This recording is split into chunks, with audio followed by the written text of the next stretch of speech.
Siapkan jantung kalian, akal sehat kalian, dan buang jauh-jauh rasa sungkan atau toleransi semu yang selama ini menidurkan iman kalian. Video ini bukan untuk kalian yang berjiwa kerdil atau yang takut menghadapi kenyataan pahit.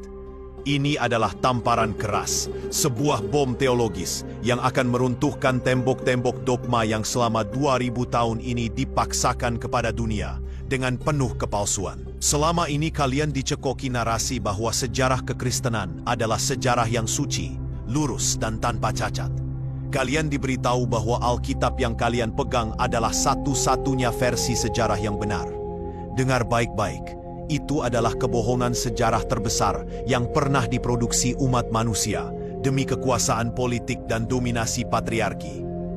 Kita tidak akan berbasa-basi. Kita akan bongkar habis-habisan sampai ke akar serabutnya. Siapa sebenarnya sosok Maria Magdalena? Mengapa namanya dicemari sebagai seorang pelacur selama ribuan tahun? Dan fakta apa yang begitu mengerikan sehingga gereja harus menghapusnya demi melindungi kewibawaan Paulus, sang arsitek agama Kristen modern yang bahkan tidak pernah bertemu Yesus seumur hidupnya? Jika kalian merasa beriman, jangan lari. Hadapi data ini.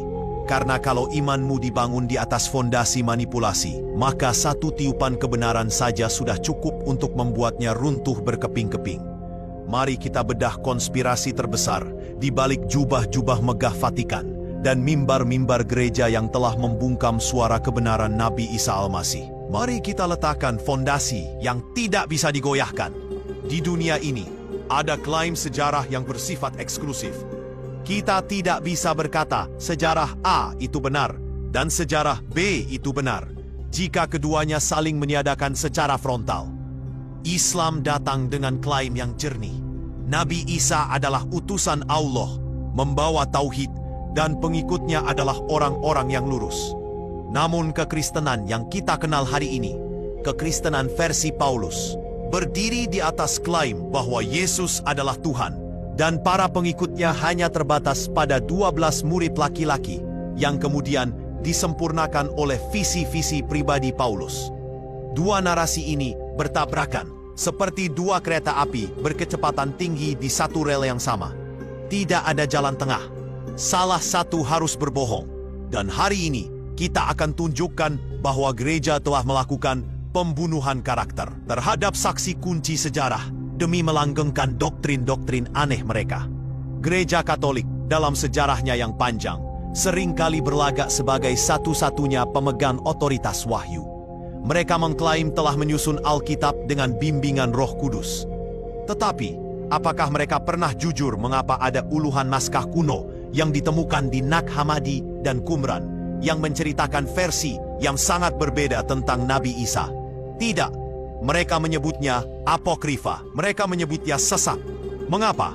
Karena naskah-naskah itu, termasuk Gospel of Mary, Injil Maria Magdalena, membongkar fakta bahwa Yesus memberikan otoritas spiritual tertinggi kepada seorang wanita, bukan kepada Petrus yang penakut atau Paulus yang muncul tiba-tiba.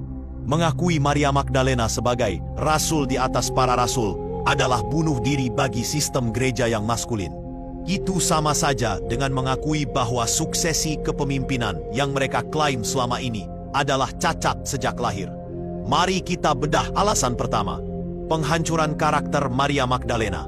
Selama lebih dari 1400 tahun, umat Kristen dunia diajarkan bahwa Maria Magdalena adalah seorang pelacur yang bertobat. Narasi ini terus didengungkan melalui seni, film, dan khotbah, seolah-olah itu adalah kebenaran Alkitabiah. Tapi tahukah kalian, tidak ada satupun ayat dalam Alkitab yang menyebutkan Maria Magdalena adalah seorang pelacur. Ini adalah fitnah keji yang dilemparkan oleh Paus Gregorius I pada tahun 591 Masehi.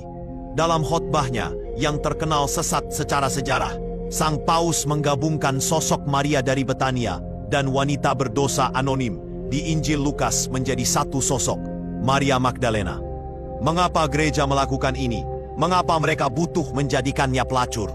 Jawabannya sederhana, untuk mendegradasi statusnya.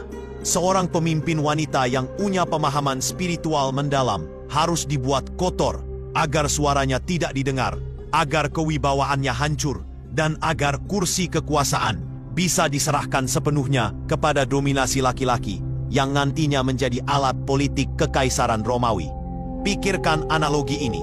Jika ada seorang saksi mahkota dalam sebuah kasus besar yang memiliki bukti bahwa seluruh manajemen perusahaan adalah penipu, apa cara termudah untuk membungkamnya? Bukan dengan membunuhnya, karena dia akan jadi martir, tapi dengan memfitnahnya sebagai orang gila atau orang bermoral rendah. Itulah yang dilakukan gereja terhadap Maria Magdalena.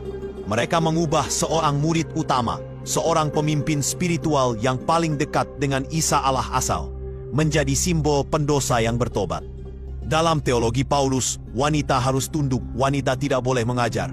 Wanita harus diam di dalam jemaat.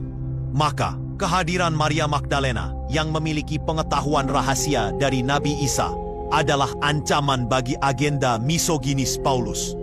Mereka tidak ingin dunia tahu bahwa Isa Allah asal menghargai wanita sebagai pemimpin spiritual, bukan sekadar pelengkap atau pendosa yang harus terus-menerus minta ampun.